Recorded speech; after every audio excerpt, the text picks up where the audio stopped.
Gentlemen, we're calling this meeting to order.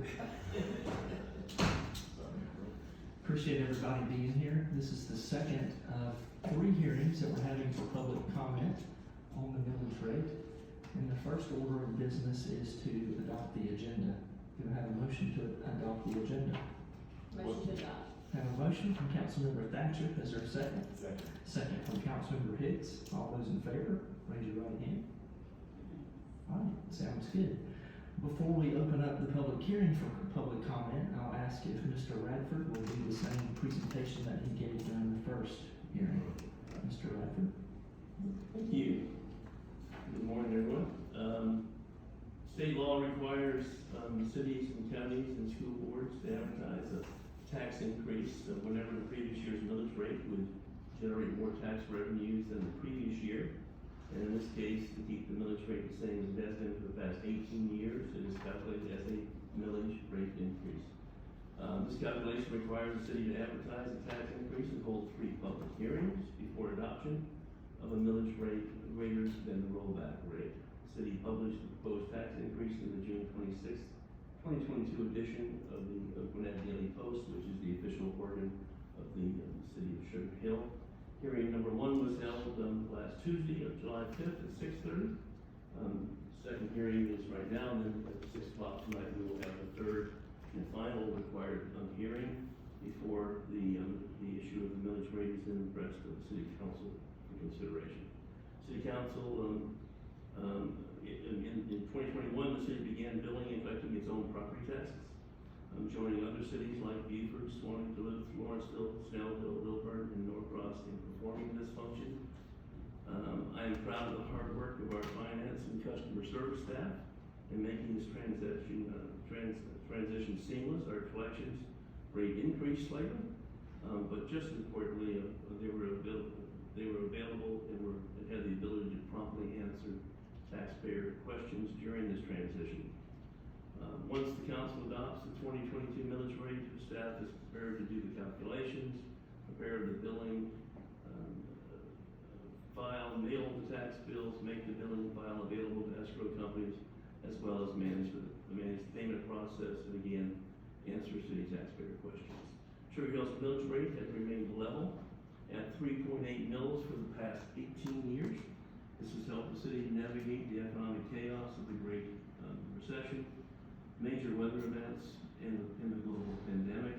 A steady millage rate helps weather the financial stresses and strains of larger economic forces. The city was able to keep service levels consistent even when the taxable digest hit a low of $552 million in 2013, and tax revenues went down significantly. As a point of reference, Sugar Hill's net taxable digest in 2009 was approximately $670 million, reaching the low I just mentioned of $552 million in the middle of the Great Recession in 2013. The digest did not reach or exceed its 2009 level again until 2016. 25% of the 2022 tax digest growth is a result of new additions to the tax base since 2021. 75% of the growth is a result of reassessments of existing properties by the Gwinnett County Tax Assessor. Not all properties in the city have changed its tax value. In fact, a quick sample shows the taxable value of some properties have not changed in 3 to 5 years. This is attributable to factors such as appeals or non-value changes or the normal pace of the 3-year assessment process.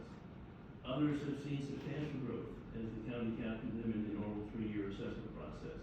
On this point, allow me to correct some misunderstanding from my previous comments on the assessed value of my own personal residence. My individual property tax record is public record, just as every other property record is in Georgia. The last time my taxable property value changed was in 2019. The value remained the same for 2019, 2020, 2021, increasing in 2022 from the current reassessment. Not all, as I said, not all properties in the city were reassessed this year. Their values remaining steady since the last time they were reassessed in 2020. Properties that have not been reassessed over the past 3 years have had values frozen or reduced on appeal. As seen large value increases that match the reality of the sales from a lack of housing supply and our robust economy. The taxable value of a house per state law is set by the reasonable value of property pursuant to an arm's length real estate sales contract. With so many sales occurring at or above the asking price, the tax assessor's office has significant data to use as inputs for reassessments. Commercial, industrial buildings now comprise 18.8% of the Sugar Hill Tax Digest. This is up from 15.2% in 2018. This reflects a strong and growing economy and consumer confidence in this market. By comparison, Beaufort and Suwanee are much smaller in population than Sugar Hill, but their digests are larger and more balanced than ours.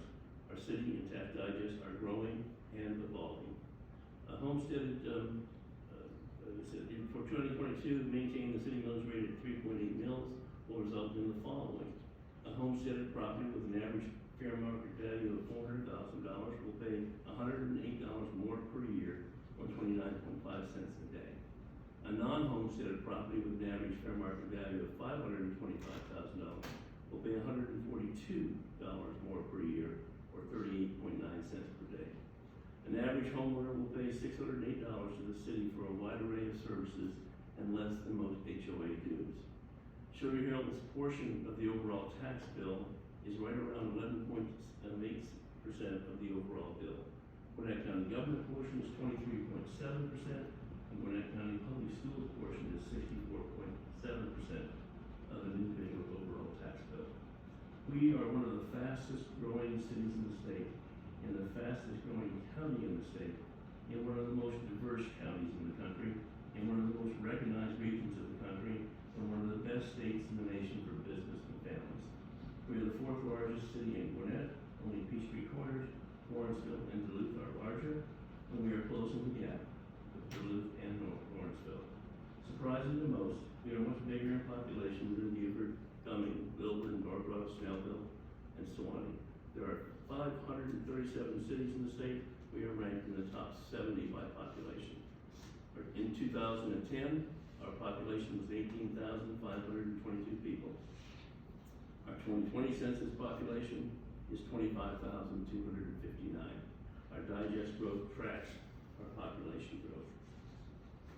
With growth comes service demands and expectations. The city has done a remarkable job of anticipating growth and has planned for it and been able to incorporate a wide range of programming and enhanced service into the existing budget structure without any tax increase. While property values have increased, so have the cost inputs of day-to-day government operations. Our annual construction investments, and I use the word investments, these are investments of city taxpayer dollars back into the community. In our capital improvement budget have also increased dramatically. The cost of fuel for our public works, public safety, gas department, and recreation fleet has gone up on average 61% since January 2022. Other operational costs such as paper, herbicides for the golf course, pest control for our various assets, and commercial HVAC filters, just to name a few, are some of the items that are affected by the budget.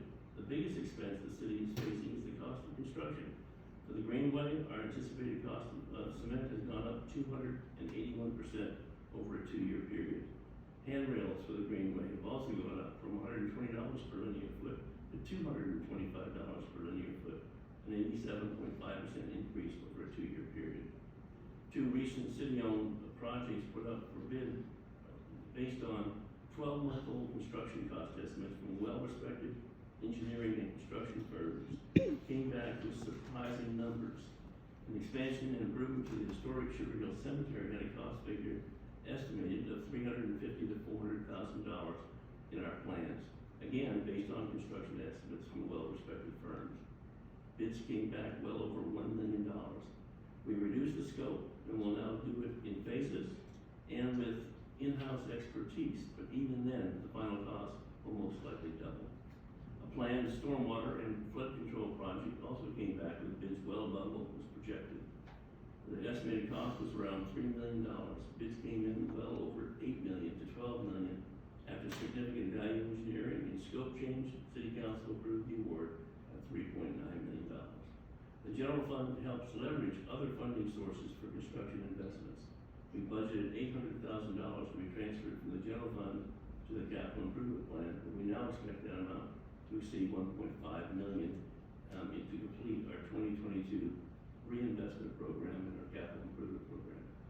These market input fluctuations, uncertainty about another global pandemic, weather emergencies, and economic uncertainty lead staff to recommend maintaining the millage rate at 3.8 mils.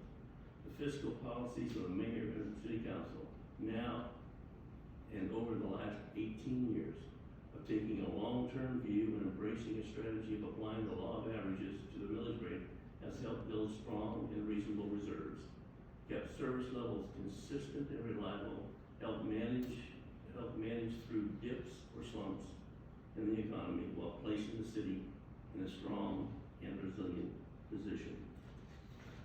We remain a popular place for college graduates, young professionals, families, empty nesters, and seniors to live, work, stay, play, and pray, and investors have taken notice.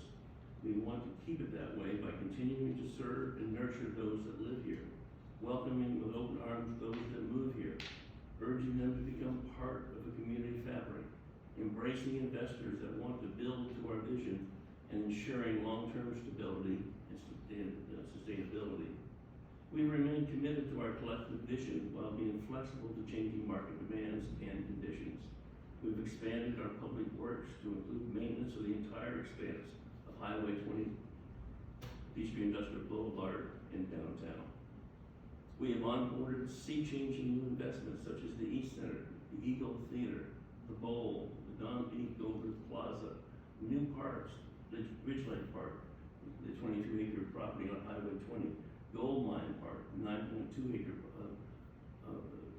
site on Level Creek, and green space such as Orr's Ferry, 71 acres, the Sugar Hill Greenway, and our new marshal's office, while continuing to invest in our Sugar Hill Golf Course, the community garden on Austin Garter Road, and Gary Purple Park.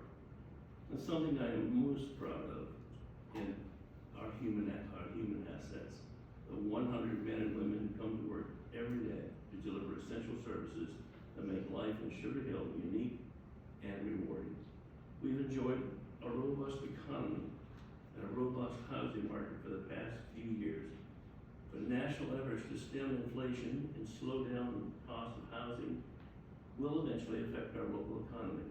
It is not if we will have a recession, it is when and how steep and wide the trough will be. We must be prepared to respond when things are not strong. Let me get this page straight.